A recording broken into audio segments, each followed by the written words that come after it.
Hi, I'm Colt Keffer, the Director of Industry Relations and Sales for the American International Charolais Association. We're on site today at a Charolais breeder's ranch to talk about DNA and its collection methods. DNA technology has been around for a number of years, but it's got more into the spotlight lately with the advancements in the genomics technology. Genomics is the easiest way to add accuracy into your unproven cattle's EPDs. A lot of traditional methods are out there for DNA collection. One such would be hair sampling. However, there's now a $5 charge for that sampling to be processed by the lab. So today we're going to go over a couple methods that are recommended by GeneSeek and the AICA. One thing to remember before we get started is the only way to be included in the evaluation by the AICA is to submit your DNA straight to the GeneSeek lab in Lincoln, Nebraska. Let's get started. Before we start the actual collection of the DNA, there's a couple things you need to remember to do. First of all, make sure you have plenty of DNA sampling devices. Whether it's the All-Flex tagger, you can get that straight from the manufacturer or from many vet supply companies, or the blood cards, which are free of charge. And you can order those when you place your order for your DNA kits. Now, your DNA kit is just a simple sheet of paper that you can get from the registration department for each animal. It has the basic information of the animal and a place to attach the DNA sample. And this is what you'll send in to the GeneSeek laboratory. There are several taggers available from different companies. We chose to go with the All-Flex tagger. It seems to be the most commonly used within the industry. It looks like this, and this is what the tissue samplers, this is the box they will come in. First of all, you will remove the tissue sampler. You will mark the animal identification number on the box. For this instance, it's 8152.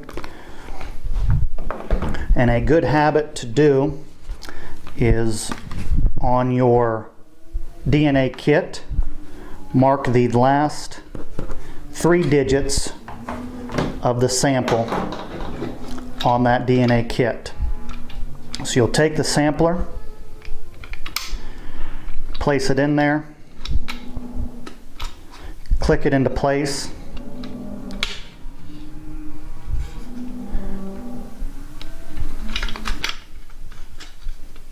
You'll remove this red tab, and just to give a little sample, you'll place the ear right in between here, take the sample, and when you look, you'll see a little green ball at the bottom of the sampler. That is a verification that the sample has been taken. This little piece right here, that's the actual knife that cuts the ear. That needs to be removed. You can do that simply by pulling apart on the handles, and these 2 pieces get thrown away. You place the sampler back in the box, and you're ready to go. You will use the tissue tagger much like an ear tagger.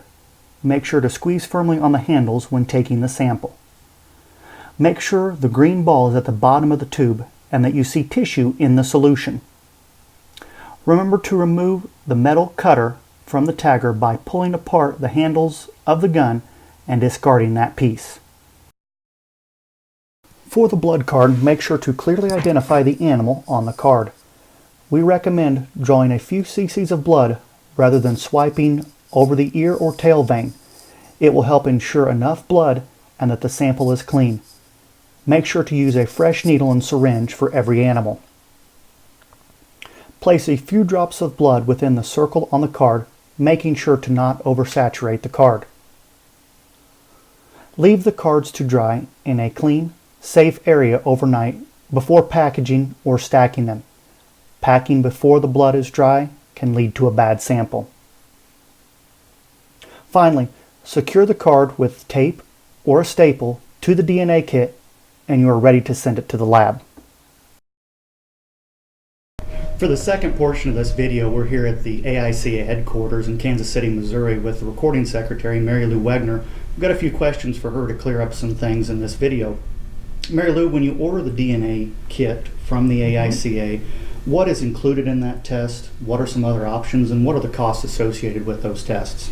Right now, AICA is offering just two tests. The Genomics 50K test, which is for our enhanced EPDs. And within that genomics test, you also have parentage. So when you call the office and ask for a DNA test, you're going to get the genomics test, and you'll also get the parentage on the animal that you've sent.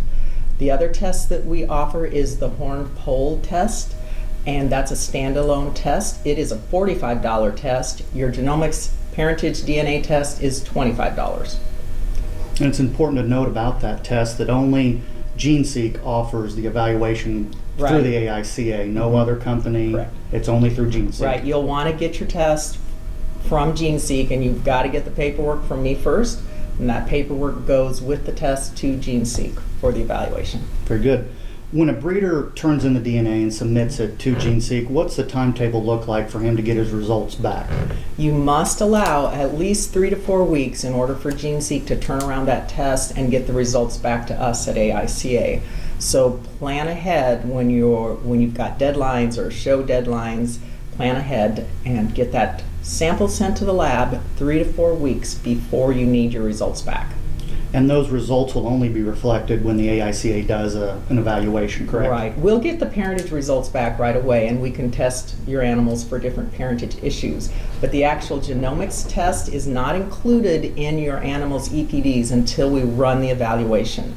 And we run that evaluation now 3 different times a year. Very good.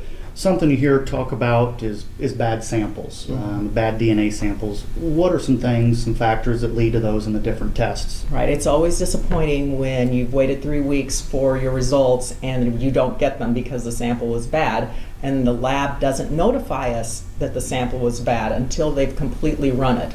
So things that can happen in your tail hair sample, you could have dirt or manure mixed in with that sample. That will contaminate the hair follicles, or you don't get the actual root ends pulled. You need to make sure you pull the tail hair so that the little root end bulb is included. Then the lab really prefers blood cards right now, and using blood cards is very simple. It's just a drop of blood on the card. The things that can make that go bad would be drying it with a hair dryer or leaving it in the sun in your cab on your cab dashboard. That would contaminate or make the blood card go bad. Very good. Good to know. Is there anything else of note that people should know about the DNA tests as regarded by the AICA? AICA's rules require DNA testing on donor dams and AI bulls. They don't need to be parentage verified, so if your dam and sire of that animal aren't on file, you're okay. But the subject animal, the AI bull and the donor dam, must have a DNA on file before we can use them as a parent. Another way to submit a sample is a semen sample. The semen does not need to be kept cold, and you can put the semen onto the blood card. The lab has told me that. So you can put semen on a blood card and send it in that way.